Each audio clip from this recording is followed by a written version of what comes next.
forces in the world. One is love and one is fear. If you cannot succeed with love, you use fear. You try and make people afraid somehow or other.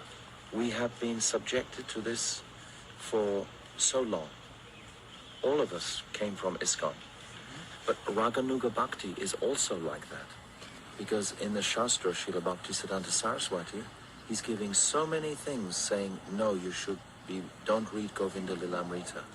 Don't go so high, don't do this.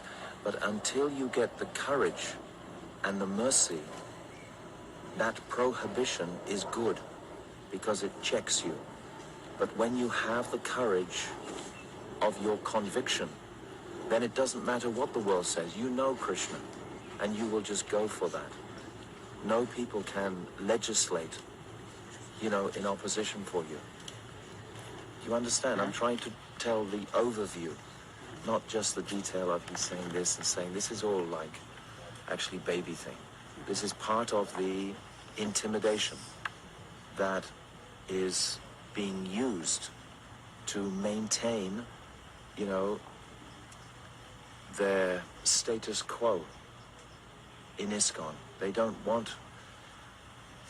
When I came to my Guru, I've been in ISKCON for 17 years. I was temple president in Australia for 10 years. I went through all of this same thing. The principle that I considered was what is best for my soul. This is what I personally... And I knew when I met Srila Narayan Maharaj, I could see his elevated state. Since I have been with him, I have learned who is Srila Prabhupada. I thought I loved Prabhupada before I met him, but I did not know what a pure devotee was until I met Srila Narayan Maharaj. When I met Srila Narayan Maharaj, then I knew what a pure devotee was. And then I could understand who was Srila Prabhupada. I could not understand who Srila Prabhupada was before. Just some sentimental love and attachment and such. I came because I joined in 1979.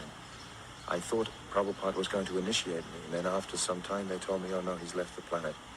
It was like, I was like my Gurudev always calls me Prabhupada disciple. I'm not directly, but I'm feeling very much, so much close with him.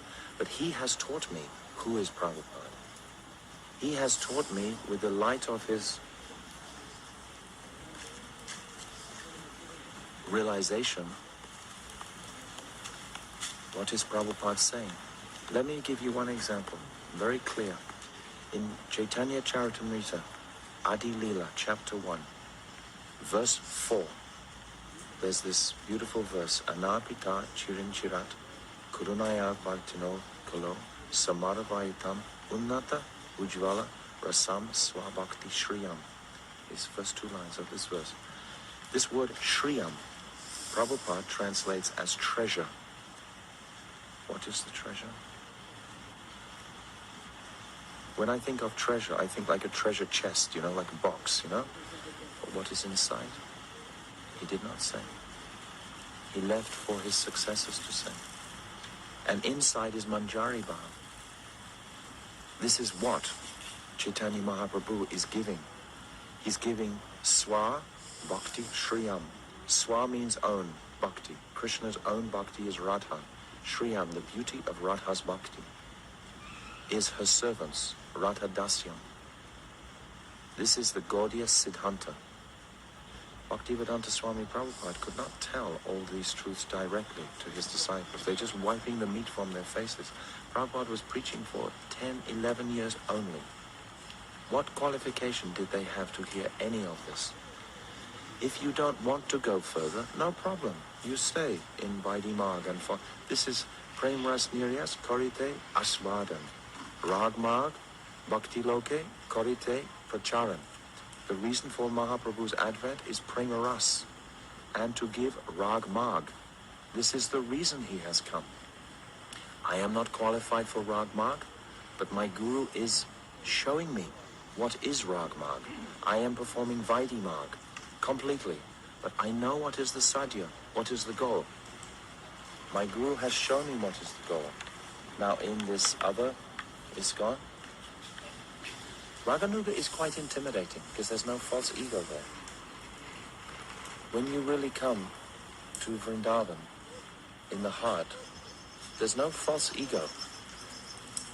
There's no whether you have 100 disciples or one. What is Krishna care for this kind of consideration?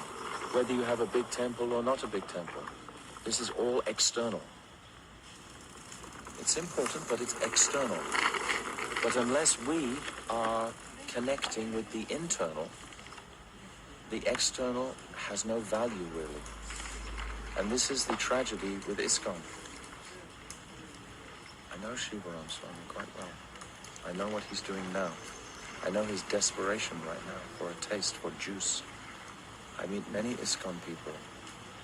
They're like desert, drying for juice. We need to know who is Radha and Krishna. What is this about, dressing like this? Some club? You know? We about loving God, loving Krishna. What is my relationship there? How can I know that relationship? My Gurudev has been a sannyasi, you know, for more years than we are old. So strict under Srila Bhaktisiddhanta Saraswati, Srila Bhakti Pradhan Keshav Maharaj. You think he doesn't know what he's going on, what's happening? The ISKCON Wallahs, they're trying to maintain the numbers, the external situation, and this is very good. This is Prabhupada's instruction, but there is more. For the sincere devotee, he will look for more. And if he's happy with just being a big man, no problem. Krishna has a place for that also. We're not looking to be big men here. We're looking to be big-hearted. Ultimately, it's finding Radha and Krishna. You know, it's very deep. What is it? You know, if someone can see, if someone is a Shivaram Swami disciple, and they can see that Srila Narayan Maharaj can actually physically put his hand in their heart and physically make tears come out of their eyes, what are they going to think? And unless Shivaram Swami want to say, yes, you should go, Shivaram Swami himself was taking shelter. For many years, I used to sit in the Food for Life van from Vrindavan with Tamar Krishna, Giriraj, Maharaj Burijan, Danadas Swami, who else?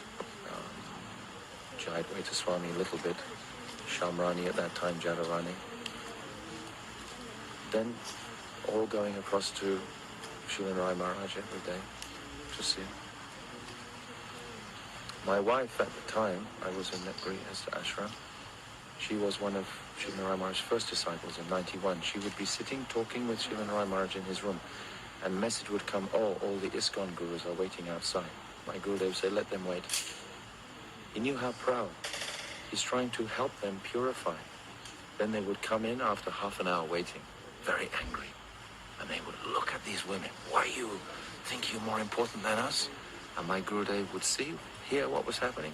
He'd say to them, oh, you can stay. You can come in. Tell the men they can come in. Because the men thinking, oh, we're very important. These women, they should not even be here. They're trying to make some confidential, fearful situation, restricted, not for the world. Was Chaitanya Mahaprabhu like this? There are two forces in the world.